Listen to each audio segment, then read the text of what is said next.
Hi there. Welcome to the March astrology forecast. This is a forecast that's applicable for all signs. I had a look at the astrological weather for the month of March, and now I'm just going to share with you what I saw and what I think we might all be sort of feeling or experiencing during this month. So, if you're up to date on your astrological happenings and especially follow other astrologers here on social media, then you probably have heard that March is a big month, and rightly so. In March, we have two heavy hitters moving into new zodiac signs. The first heavy hitter is Saturn, and the planet will be moving from Aquarius into the sign of Pisces. And the second heavy hitter is Pluto, and that planet will be moving from Capricorn into Aquarius. And to a certain extent, we have been living with these energies for quite a while. The energies of Saturn in Aquarius and Pluto in Capricorn. And actually, the Pluto and Capricorn transit we've been living with for 20 years. So this, for some of us, could be the only Pluto transit we've known, depending on our age. And to that extent, it becomes a part of our personality. It becomes a part of who we are. It's not a same transit as, for example, the moon, which changes signs every 2 days. That's where you see more of that sort of emotional body that's, I don't want to say randomly, but that's suddenly in a completely different mood from day to day. But having these sort of heavy hitters, these slower moving planets, the fact that they take so long to transit through a certain sign, through a certain part of the zodiac, makes it so that their lessons are perhaps a little bit stronger, a little bit heavier, or a little bit more life-altering.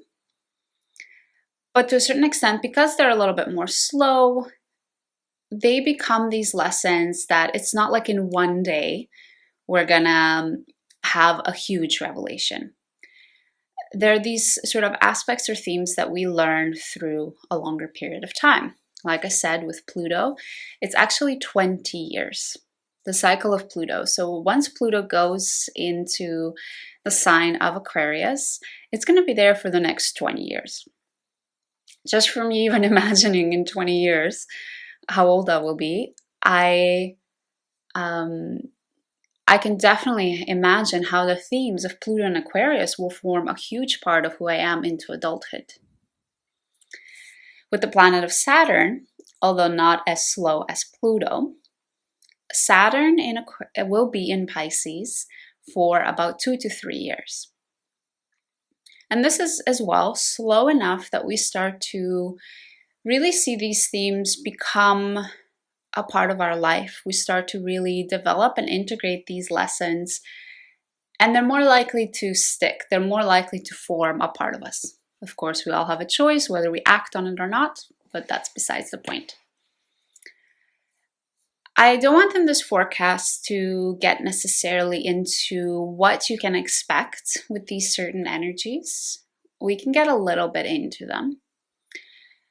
But my overall sort of message when I was looking at this and that I wanted to relate to all of you is that I see the month of March as this point where I'm going to get quiet and observe. Observe what's happening around me and what's happening inside me.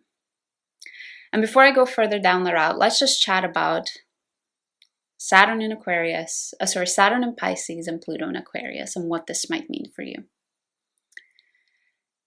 Pluto is the planet of power. It can be the type of power that we abuse or the type of power that we use to a greater good.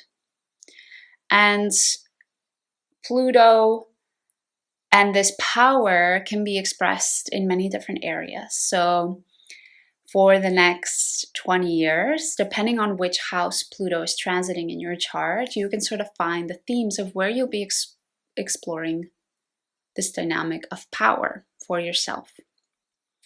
But when we take a look specifically in Aquarius, the zodiac of Aquarius, and having Pluto there, I really see for all of us, no matter which area of our chart it's highlighting, that for all of us, we'll be starting to realize and get into and think about the power of us being individuals. I think one of the most talked about things right now is AI. It's everywhere here on YouTube as well. And I think with the rise of AI, there comes this question of, but what makes us human?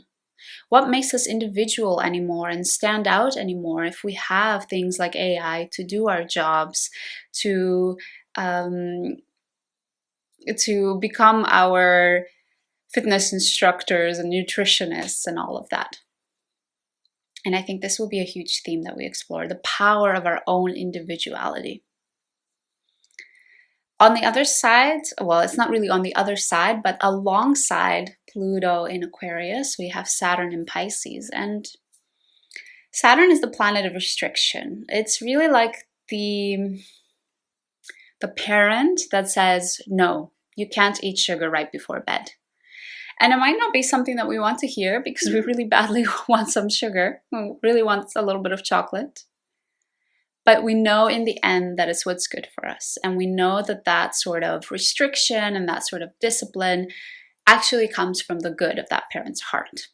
They're sort of looking out for our higher health, our higher life goals than just having sugar in that moment.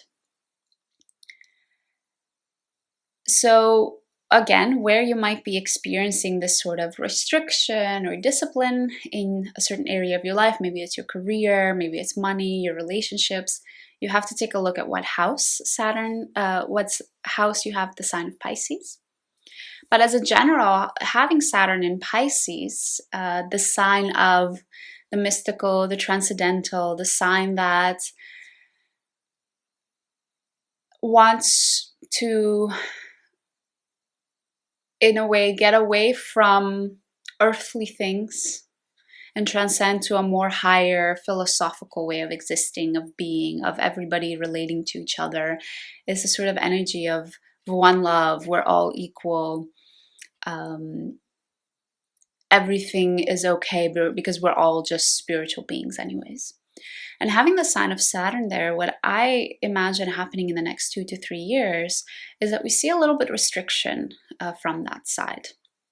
And we see a little bit of a restriction and a little bit of a pushback on where in our lives we are perhaps acting a little bit more on that sort of passive Pisces side of, you know, it's okay, I will get the job just because I'm worthy of it. Or you know, it's okay, my house doesn't need to be clean because I'm still worthy of love. And of course, all of these things are true. But I think what the next 2 to 3 years will highlight with Saturn in Pisces is where are you perhaps tipping the scale too much to that side and using it as a sort of excuse that you don't want to do the hard work, that you don't want to step in the opposite energy of Virgo, which is getting down to it, getting to the details, putting in the work, grounding yourself in daily activities. So I wanted to sort of give you just a general snippet of what these themes could mean for you. It's a long period ahead. So what this means, I think, specifically for March, is that we need to take a moment to just observe. Just observe what is happening in March. Are there certain things coming up that you think, oh, that's interesting, or that's new, or wow, all of a sudden I have some things really coming to me easily, or wow, I really feel a shift in my attitude. I think this is a perfect month to do this because as these energies are shifting, it's gonna give us a really nice viewpoint on what we sort of will be learning and working through in the upcoming years. As we get used to a certain transit, especially when it's longer, 20 years with Pluto in Aquarius, I think 20 years down the line, 15 years down the line, these themes will be such a a regular part of who I am and of my life, that I won't feel them or think about them or be bothered by them as much as I am at this point in time. So that's why I want to encourage everybody to really take March as a moment of noticing. And then we can really think and gather data about what we should be focusing on in the next couple of years.